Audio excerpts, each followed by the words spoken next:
everyone. Yes, thanks so much for joining us. I'm really excited to announce our next guest. It's Nejdl, who is the founder and the executive director of Families to Freedom.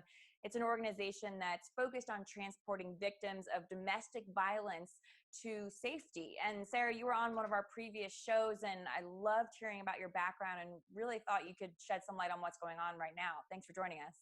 Thank you so much for having me back. And what a blessing that you're helping to get the word out about domestic violence during these most troubling and challenging times. I think this is historical, and I know my kids don't get it, but I think the rest of us are experiencing this and trying to figure things out day by day. Yeah. And I think sometimes we think that a lot legislators or people who are government are, okay, well, they have these plans in place. But I think everyone, you, me, everyone out there is kind of in this weird situation where we don't really know what to do. I know when we were talking earlier, you mentioned local shelters, state shelters, they're going through quarantine and issues like we are. So can you talk a little bit about that and why those shelters are so important for women or people who are in domestic violence situations? Absolutely. First of all, let me set the stage. So in North Texas, there are about 28 28 domestic violence shelters. And I'm talking about from Wichita Falls to the state line, Red River down to nearly Waco. That's a large area. So for 28 shelters, when we did calling around yesterday to various shelters, there are 3 that are accepting new clients if they need that space. Wow. 3. So we're down to 90% of shelters within a 200-mile radius of Dallas are either full or they're unable to accept the normal amount of victims that they could in the past due to physical distancing requirements or some other risk related to COVID-19. So on our end, we started researching, okay, well, if North Texas is all filled up, where else can victims go? We discovered that there were 57 shelters across Texas that we have found so far. We started calling every single shelter one at a time. We turned up that 10 shelters in the state of Texas, in addition to the ones in North Texas, so I guess that puts about 15, are accepting victims of domestic violence and coming from other regions of Texas, which means that there's about 83% of shelters statewide are either full or unable to accept victims due to the physical distancing requirements. This is a very challenging time for the victims who are able to go. I attended a domestic violence task force meeting recently with Dallas City Hall, and there'll be another one in the middle of April. But the last one, there were reports of abusers taking advantage of the coronavirus pandemic as a means to exert the power and control over their victimized partners.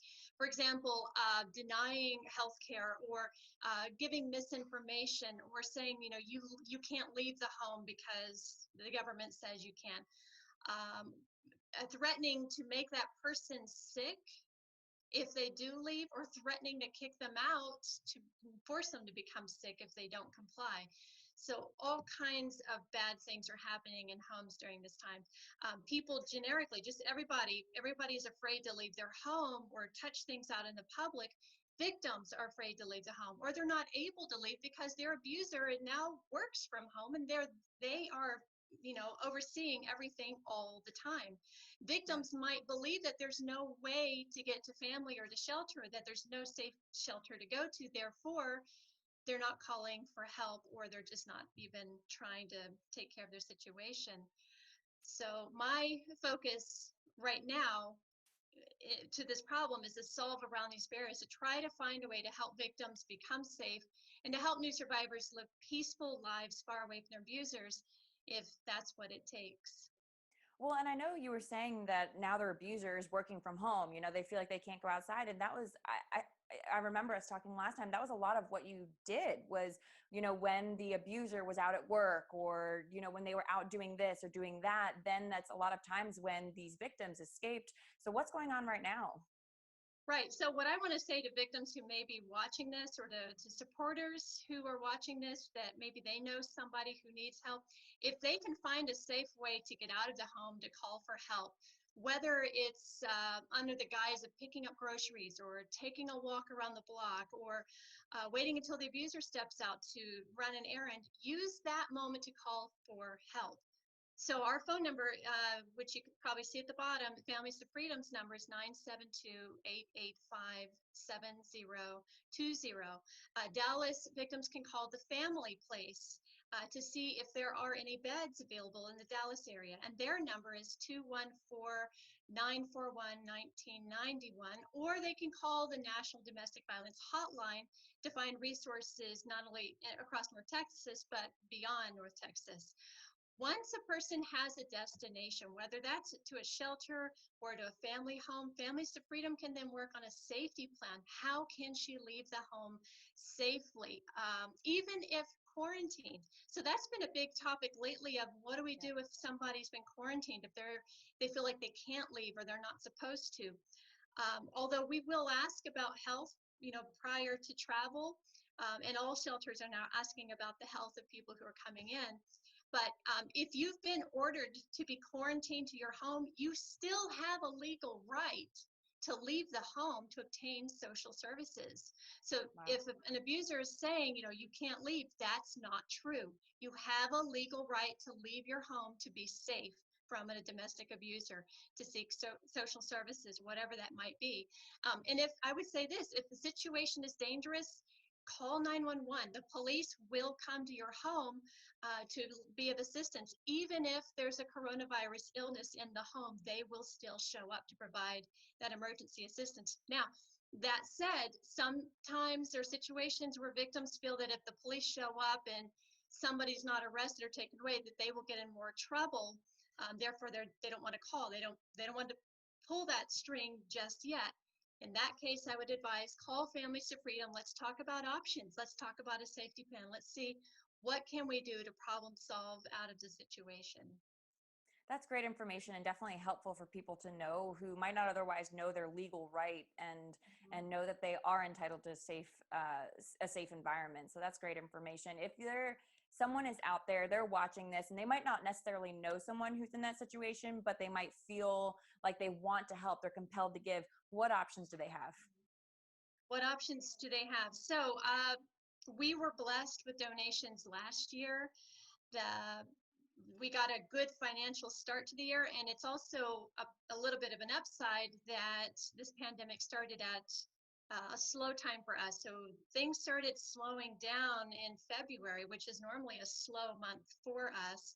So we were funded enough for the whole year, and then all of this coronavirus and things grinding to a halt everywhere. So we're good. We're not insolvent. We're not about to go bankrupt, which is a good thing. And I know a lot of nonprofits are struggling in different ways, and they may be facing insolvency or the inability to provide services. That's not our case. We're still good, but we do not yet have enough funds to absorb the flood of requests that I know are going to happen when this pandemic lifts.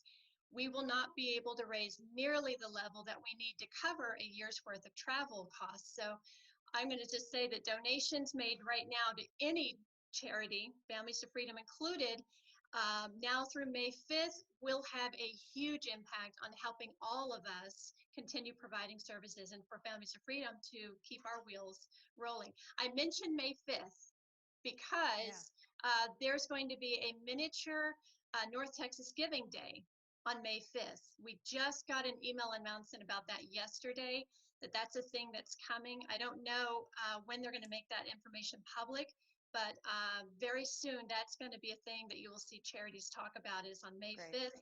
There'll be a quick version of North Texas Giving Day to support the agencies that are providing social services during and despite this pandemic. Yeah. Well, and I know that that's great information and a wonderful option for people. What about if, a lot of families are struggling, people losing jobs? I mean, the number over the past couple of weeks was 10 million trying to get unemployment benefits.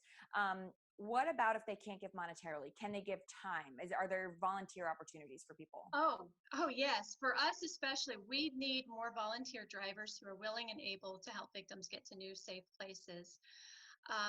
Right now, I'm working out a way that we can do orientation and training virtually. So I'm trying to get my GoToMeeting and GoToTraining system set up. So that will be a new thing for us. So yes, we need volunteers who are willing and able, whether that's 10 minutes away from shelter or 10 hours away or longer. If a person is willing and able, we definitely need volunteer drivers. As far as items, things that we need, just like everybody else, we need more disinfecting wipes, if there are any.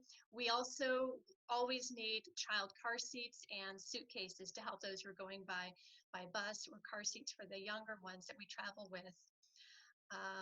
And just to put that out there, the donations, they pay for bus tickets, they pay for the fuel that we need to drive, it pays for food on long trips, for hotels, for when we're going a really far away. It does pay for the occasional vehicle maintenance, like oil changes that we have to do from time to time. But that's everything anything that donors can do, or that citizens can do to support Families for Freedom or other charities. Please, please do. This is Yeah. the time that we need those angel investors. Well, if people want to find out more information, what's the best way to do it? Right. Our website, families2freedom.org, is a good place to start. They can also call in to our number, 972-885-7020. If they have any specific questions, I'm happy to take that call and answer any questions that somebody might have. Great. Well, Sarah, thank you so much for joining us. We really appreciate it. You're helping other, people out there who are in this weird time that everyone's struggling and learning. So thank you so much for coming on and sharing your news. Thank you very much. Can I end on one thing? Absolutely. We have time. Yeah. Listen, this was probably about a year or so ago. A survivor told me that she thought that Families to Freedom was like the Underground Railroad, that we were helping victims escape their abusers, just like Harriet Tubman helped save slaves escaping slavery in the middle 1800s, right? And what Harriet did technically was illegal. And we all agree today that that was still the right thing to do for those who benefited, right? And I shrugged off that comparison at that time. And I thought, well, our services aren't really worthy of such a comparison. Today, I'm actually considering continuing to help victims to escape the family in other states without being penalized. With all the travel bans, with all the governor's orders and so forth in place, I am having to problem solve our way around this. So far, we're still legally able to cross state lines. We're able to deliver new survivors to family homes. If an interstate roadblock becomes a thing, then we're going to consider country roads. We're going to do detours. I've been reading executive orders from various state governors to learn how we can justify and carry on with travel to take people to safety. Our volunteer drivers still elect to go. Our callers still elect to travel with us. So Families to Freedom must continue to serve victims and new survivors until we have no other resources, or until we are required to stop. And even then, I'm going to continue to try. I love that. The mission will not stop. Correct. No. Oh my gosh, that's amazing. That makes me emotional just hearing you talk about that, with how much passion you have and how many lives you're saving. I mean, not just the people, the maybe the wife or the husband, whoever it is, it's the kids too. So I mean, you're doing amazing work. Thank you. And Yeah. I have a lot of worry. I have a lot of worry for those who are in homes right now. I worry that victims that are not getting out are being traumatized, and they are going to need counseling more than ever when they do finally make their escape. I've heard stories that child abuse reports are down, way down, because those children are not able to get out of the home to make a report or tell their teachers or their caregivers, the other good caregivers, that they're being harmed.